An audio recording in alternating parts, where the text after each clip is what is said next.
Baik, assalamualaikum warahmatullahi wabarakatuh. Jumpa lagi dengan dunia hobi. Kali ini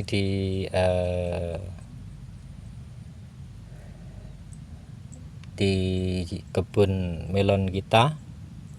Hari ini melon saya sudah berusia di 42 hari. Ini saatnya kita mengadakan pemupukan yang keenam. Nah, keenam nanti mungkin satu kali lagi itu untuk yang terakhir ya. Jadi untuk rekan-rekan semuanya begini, untuk pemupukan melon ini tidak harus mempunyai jarak 7 hari sekali atau 10 hari sekali. Jadi pemupukan melon itu tergantung dari kondisi tanaman yang kita rawat setiap hari. Jadi tidak harus punya jeda 7 hari atau 10 hari. Jadi misalkan untuk rekan-rekan semuanya, tanaman melon itu ketika sudah dikocor, dipupuk, kemudian ditreatment dari daun atau dari segala macam tentang penyakit dan segalanya, fungisida, itu mengalami ataupun pada masalah pertumbuhan itu ada kendala, mungkin kurang subur, kurang unsur K, kurang unsur N. Nah, seperti itu segera ditambahkan kembali. Jadi intinya pemupukan itu tidak terpaku untuk hanya beberapa kali. Misalkan dipatok 9 kali, 7 kali, 10 kali, bahkan ada yang bisa mencapai sampai lebih dari 10 kali. Nah, seperti itu ya. Jadi untuk rekan-rekan semuanya, untuk pemupukan ini kita tergantung dari kondisi tanaman yang kita tanam. Baik, untuk rekan-rekan semuanya, saya akan berikan pengalaman saya untuk pemupukan di umur 42 HST. Tentunya rekan-rekan ada yang bingung jika masih pemula seperti saya, seperti itu.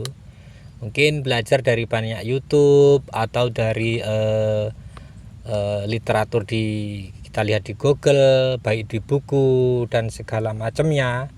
Mungkin dari sekian petani melon itu pada pemupukan usia ini itu akan berbeda-beda jenis pupuknya ataupun campurannya. Jadi seperti saya kemukakan di pertama tadi, pemupukan melon itu tergantung dari kondisi tanaman yang kita tanam. Seperti itu rekan-rekan semuanya. Baik rekan-rekan semuanya, kali ini saya akan bagikan pengalaman saya tentang pemupukan saya melon pada usia 42 HST. Seperti rekan-rekan lihat, pada kondisi tanaman saya sudah mulai membentuk jaring. Di sini ada yang 2, rata-rata 2 ya, dibawahkan 2 dari 1000 batang.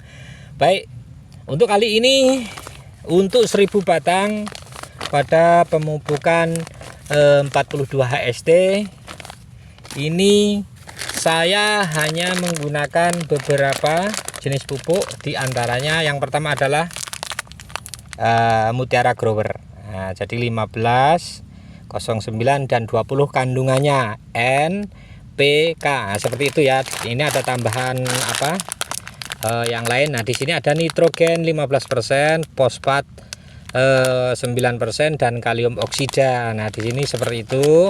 Ini saya hanya mempergunakan 1 bungkus ini saja, yang 1 kilo ya kurang lebih. Terus kemudian saya akan tambahkan magnesium ya, magnesium ini maaf kebalik ya bungkusnya ya. Ini magnesium dari Pak Tani, mungkin seperti ini biar mudah nah, seperti ini.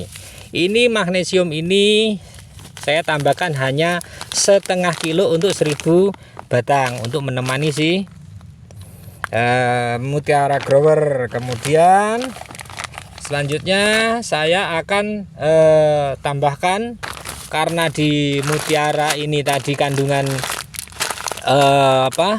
fosfatnya kecil, terus kaliumnya juga kecil. Di sini untuk mengimbangi nitrogen yang 15% ini dan untuk meninggikan kaliumnya, saya tambahkan MKP. Nah, MKP ini sini yang untuk rekan-rekan bisa dilihat di bawah ini. Untuk kandungannya ada fosfat 52. Nah, ini fosfatnya ini untuk menambah kekurangan si grower, juga untuk menambah kaliumnya sebagai untuk pembesaran buah. Kalau magnesium tentunya rekan-rekan sudah memahami semuanya untuk apa. Magnesium itu untuk mungkin ya untuk nanti merangsang manisnya buah dan yang lain-lain. Dan untuk berikutnya, dari kondisi tanaman saya sangat membutuhkan yang namanya kalsium. Nah, kalsium ini kali ini kita campurkan untuk pengocoran. Untuk magnesium ini tadi kita gunakan 1/4 kg. Jadi 1/4 dari wadah ini ya.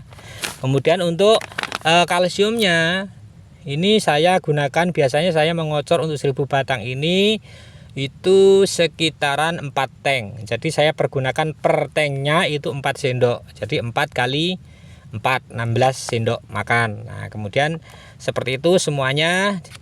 Seperti biasa silahkan dilarutkan dengan air supaya mudah untuk membagi ke dalam tank. Ke dalam 4 tank untuk 1000 batang. Mungkin rekan-rekan ada yang sampai menghabiskan 6 tank. Nah, itu lain-lain silahkan ditakar untuk pembagian pengocoran supaya pupuk berikut ini bisa rata dan bisa mencukupi untuk 1000 batang. Oke rekan-rekan, jadi untuk tanaman saya pada kali ini kondisinya seperti ini, sehingga campuran pupuk yang saya berikan adalah yang seperti ini.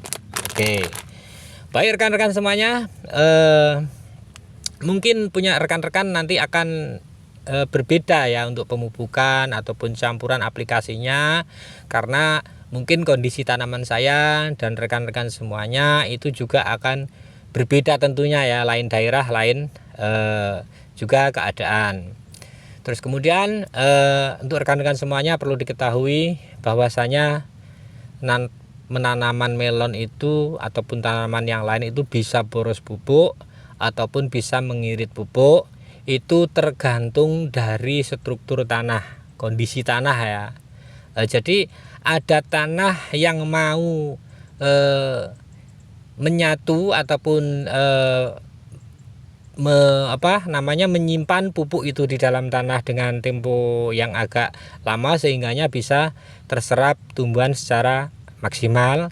Ada juga tanah yang sama sekali tidak bisa menyimpan pupuk yang kita berikan. Juga ada juga yang menolak ya, maksudnya tidak begitu mampu menyimpan. Jadi dari struktur tanah pasir, tanah liat ataupun tanah merah itu tentu kondisinya akan berbeda dan akan itu jelas tentu akan mengakibatkan cara pemupukan yang berbeda juga. Seperti itu rekan-rekan semuanya. Baik, untuk pemupukan ini demikian. Ini karena kembali lagi saya sampaikan, ini saya sesuaikan dengan kebutuhan tanaman saya saat ini. Seperti kita ketahui semuanya, di tempat saya ini khususnya di Lampung Timur ini curah hujan sangat tinggi sekali. Sangat tinggi, hujan disertai angin, sehingga tanaman kita ini benar-benar memerlukan perhatian yang sangat ekstra ya, sangat ekstra. Baik dari perakaran ataupun dari daun, dari buah juga. Untuk rekan-rekan semuanya, kemarin saya sudah adakan pembukaan mulsa ini ya. Kemudian saya tambahkan beberapa unsur, salah satunya sulfur ya, untuk mengurangi risiko jamur di dalam tanah. Baik rekan-rekan, terima kasih untuk pemupukan kali ini. Mudah-mudahan rekan-rekan semuanya bisa memahami apa yang saya sampaikan pada bagian ini. Kemudian silahkan disesuaikan dengan kebutuhan tanaman rekan-rekan ataupun kondisi tanaman rekan-rekan. Misalkan ya seperti di awal-awal saya sampaikan, ketika daun itu kurang hijau harus di apanya yang ditinggikan. Ketika pembesaran buah itu terlalu cepat itu harus diberikan apa. Untuk kemudian misalkan kok buah pembesarannya terlalu lambat, itu perlu ditambahkan apa. Tidak lupa juga untuk daunnya, batangnya juga diperhatikan. Jadi untuk pada penanaman melon pada usia-usia seperti ini, seperti punya saya 40, 35 sampai nanti panen minimal 55 hari HST, itu saat-saat yang paling krusial pada penanaman melon. Seperti itu rekan-rekan. Kalau untuk dari awal pertumbuhan itu semua orang mungkin bisa bagus, tapi pada usia-usia 35 HST sampai 55 HST itu tidak semua orang bisa memahami. Jadi perlu adanya pembelajaran dengan rekan-rekan, sharing-sharing, terus dengan uji coba. Untuk rekan-rekan semuanya, saya sarankan setiap kali penanaman melon adakan uji coba. Misalkan dari 10 batang mungkin di sebelah gulutan sebelah sana ya, sisakan 10 batang untuk uji coba. Apa yang ada di angan-angan rekan-rekan semuanya silahkan dituangkan di 10 batang tersebut, sehingganya nanti setelah siklus ini selesai, siklus tanam ini selesai, kita akan mendapat suatu ilmu ataupun kesimpulan, mungkin akan kita pakai atau akan kita tinggalkan. Nah, jadi seperti itu.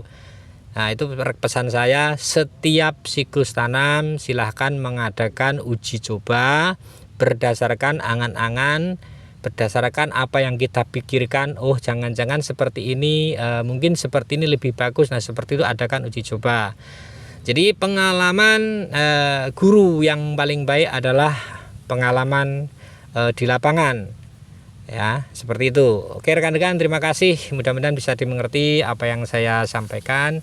Terima kasih, selamat pagi, sukses semua.